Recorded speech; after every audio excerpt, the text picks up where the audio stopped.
Trowulan, situs kota bersejarah yang kaya akan peninggalan Majapahit, menyimpan salah satu rahasia menarik dari masa lalu, celengan kuno. Celengan ini adalah tembikar yang dirancang khusus untuk menyimpan mata uang logam, dengan lubang di bagian badannya yang memungkinkan penambahan uang. Namun, apa yang membuat celengan-celengan ini begitu menarik adalah variasi bentuk dan ukurannya yang unik. Ada yang berbentuk hewan, terutama babi atau celeng, sebuah kata dalam bahasa Jawa yang menginspirasi nama celengan itu sendiri, domba, kura-kura, kuda, dan gajah. Selain itu, ada pula yang berbentuk manusia, baik figur anak kecil maupun orang dewasa. Menariknya, beberapa dari celengan manusia ini memiliki potongan tubuh yang terpisah, memberikan sentuhan seni dan misteri tersendiri. Celengan bulat dengan beragam ukuran juga menjadi temuan umum di Trowulan. Mereka memiliki tinggi berkisar antara 3 hingga 30 cm dan lebar antara 10 hingga 33 cm. Badan celengan ini dihiasi dengan motif garis-garis yang mengelilingi tubuhnya. Dengan hiasan ombak di antara garis-garis tersebut, lubang untuk memasukkan mata uang terletak di bagian atas pusat lingkaran atau di dalam ekskavasi di daerah tersebut. Di salah satu penemuan di daerah Segaran, sebuah celengan pecah ditemukan dengan mata uang logam Cina di bagian dasarnya, sementara dua celengan berukuran besar ditemukan di ruangan sisa bangunan rumah tinggal dengan sejumlah mata uang kepeng di sekitarnya.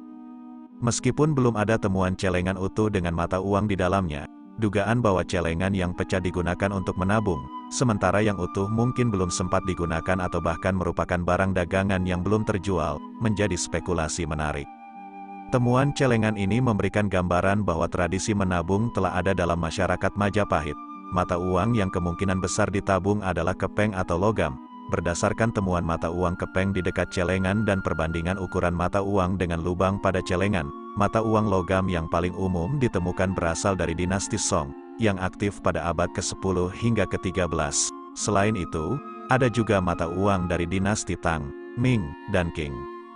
Keberadaan celengan ini memberikan wawasan bahwa ekonomi masyarakat Majapahit cukup stabil, dengan mata uang yang tidak hanya berfungsi sebagai alat tukar bisnis, tetapi juga sebagai alat penyimpan nilai. Tradisi menabung ini mencerminkan kepercayaan masyarakat terhadap stabilitas ekonomi dalam masyarakat yang relatif kompleks. Kompleksitas ini dilihat dari hubungan ekonomi intensif dengan berbagai bangsa, termasuk India, Kamboja, Cina, Vietnam, Champa, Persia, Arab, Gujarat, dan Melayu, yang tercatat dalam sumber-sumber sejarah lokal maupun internasional. Celengan-celengan misterius di Trowulan memberikan cahaya pada kehidupan ekonomi dan budaya Majapahit yang makmur. Ketika kita berbicara tentang masa kejayaan peradaban di Indonesia, tidak ada yang sebanding dengan keagungan kerajaan Majapahit. Masa kejayaan Majapahit dapat dibagi menjadi 3 periode yang menarik, masing-masing memiliki peristiwa dan tokoh penting yang menggambarkan kemegahan kerajaan tersebut. 1. Masa pendirian kerajaan, tahun 1293 sampai tahun 1309, segalanya dimulai dengan Raden Wijaya, yang kemudian dikenal sebagai Kertarajasa Jayawardhana Dia Sanggramawijaya. Pada masa ini, Raden Wijaya berhasil mengalahkan Jayakatwang dan bahkan menghadapi tantangan dari tentara Mongol, Tartar. Setelah kekalahan mereka, Raden Wijaya membangun dasar kerajaan Majapahit yang monumental. Masa ini adalah fondasi yang kokoh untuk kemegahan yang akan datang. 2. Masa pertumbuhan, tahun 1309 sampai tahun 1350. Selanjutnya, masa kejayaan berkembang saat Majapahit diperintah oleh Jayanegara, atau dikenal sebagai Sri Maharaja Wiralanda Gopala Sri Sundara Pandya Dewa Adiswara, dan dilanjutkan oleh Tribuwana Wijayatunggadewi Dyah Gitarja. Periode ini sangat penting karena menandai pengangkatan Gajah Mada sebagai Mahapati Majapahit dan pengucapan Sumpah Palapa. Gajah Mada adalah sosok yang kuat dalam sejarah Majapahit dan berperan besar dalam menjaga persatuan dan kejayaan kerajaan. 3. Masa Kemasan, tahun 1350 sampai tahun 1389. Puncak kejayaan kerajaan Majapahit terjadi di bawah pemerintahan Hayam Wuruk. Kerajaan ini mencapai kemegahannya dengan jejaring luas dalam perdagangan dan politik, mempersatukan Nusantara di bawah bendera Majapahit. Periode ini menjadi bukti nyata dari kekuatan ekonomi dan kebijakan luar negeri Majapahit. Menurut sumber-sumber seperti Kitab Pararaton dan Kakawin Negara Kertagama, Raden Wijaya berasal dari kerajaan Singhasari dan ibunya berasal dari kerajaan Sunda Galuh. Pembangunan awal kerajaan Majapahit dimulai ketika Raden Wijaya membuka hutan tarik bersama pengikutnya setelah kehancuran kerajaan Singhasari oleh Jayakatwang. Raden Wijaya menghadapi pasukan Mongol dan dengan tipu muslihat berhasil mengalahkannya. Kemudian menobatkan diri menjadi Raja Majapahit pada tanggal 15 bulan Kartika tahun 1215 Saka, yang dalam perhitungan Masehi bertepatan dengan tanggal 12 November tahun 1293. Tanggal ini menjadi hari bersejarah sebagai pendirian Kerajaan Majapahit. Pemerintahan awal Kerajaan Majapahit dibantu oleh sejumlah tokoh penting seperti Nambi, Lembu Sora, Arya Wiraraja, dan Ranggalawe. Namun, terjadi pemberontakan di antara pengikutnya dan pembagian wilayah Kerajaan Majapahit. Sebelah timur dengan ibu kota Lumajang diberikan kepada Arya Wiraraja yang pernah menyelamatkan Raden Wijaya selama masa pelariannya di Sumenep, Madura. Ini adalah salah satu cerminan dinamika yang terjadi dalam Kerajaan Majapahit, seperti yang tercatat dalam Kakawin Negara Kertagama. Dengan cerita-cerita dan tokoh-tokoh yang memikat, Majapahit tetap menjadi salah satu peradaban terbesar dalam sejarah Indonesia. Kejayaannya yang spektakuler mengilhami banyak generasi untuk menjelajahi kembali jejak masa lalu yang megah ini. Majapahit, salah satu kerajaan terbesar dalam sejarah Nusantara, mencapai puncak kemegahannya berkat peran sentral tokoh kunci, Mahapati Gajah Mada. Pelayanan setianya dimulai sebagai pengawal raja selama masa pemerintahan Jayanegara, tahun 1309 sampai tahun 1328. Jayanegara, yang merupakan keturunan Raden Wijaya dan Dara Petak dari Kerajaan Melayu Darmasraya, menyaksikan pemadaman pemberontakan yang mengancam eksistensi kerajaan. Namun, Gajah Mada adalah orang yang membawa sinar harapan bagi Majapahit. Setelah kepemimpinan Jayanegara berakhir pada tahun 1328, kerajaan diserahkan kepada adik tirinya, Tribuwana Tunggadewi, tahun 1328 sampai tahun 1351, putri Raden Wijaya dan Gayatri Rajapatni. Pada saat yang sama, Gajah Mada naik pangkat menjadi Mahapatih, sebuah posisi yang memiliki pengaruh besar dalam mengelola administrasi kerajaan. Kemunculan yang paling mengesankan adalah ketika Gajah Mada berucap Sumpah Palapa, yang digambarkan dalam Pararaton. Masa ini dikenal sebagai masa pertumbuhan Majapahit, yang ditandai dengan usaha perluasan wilayah dan perdagangan yang dipimpin oleh Gajah Mada.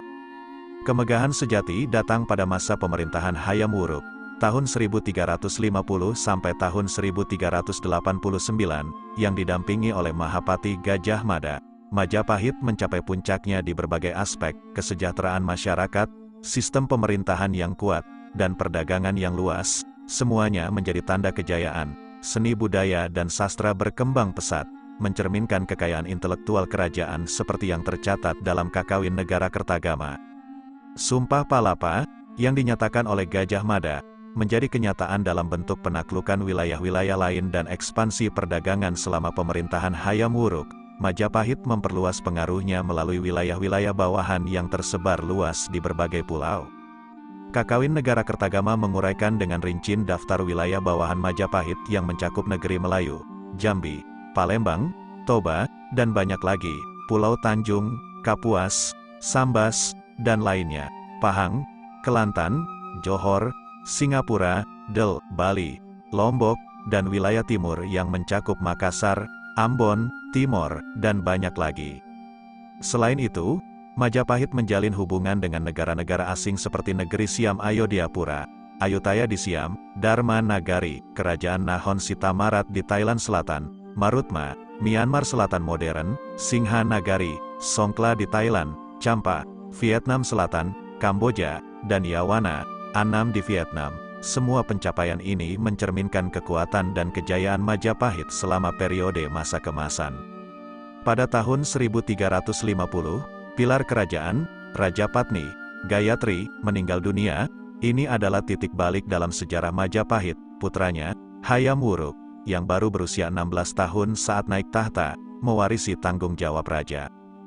Di antara tahun 1332 hingga 1347, seorang penjelajah terkenal, Ibnu Batuta, mengunjungi tempat yang dikenal sebagai Mul Jawa, Pulau Jawa atau Jawa Majapahit.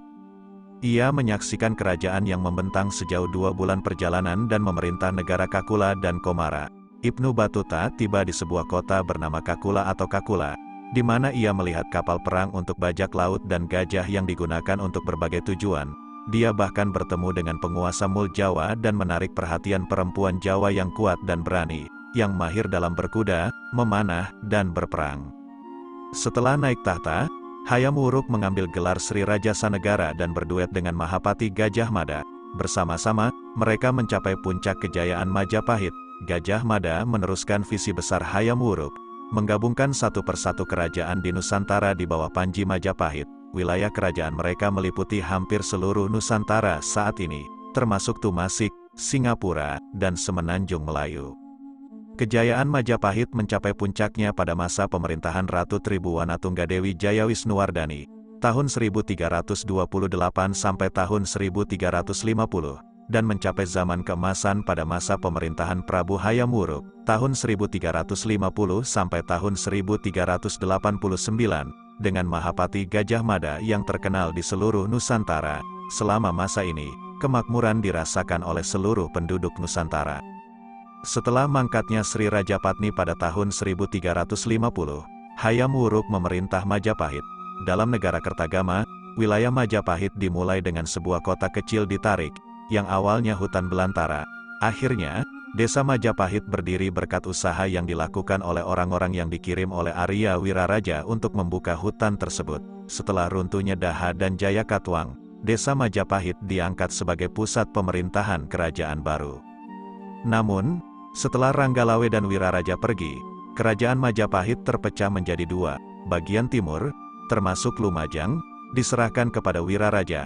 Pada titik ini, Majapahit hanya menguasai sebagian wilayah Jawa Timur, termasuk Kediri, Singhasari, Jenggala, dan Madura.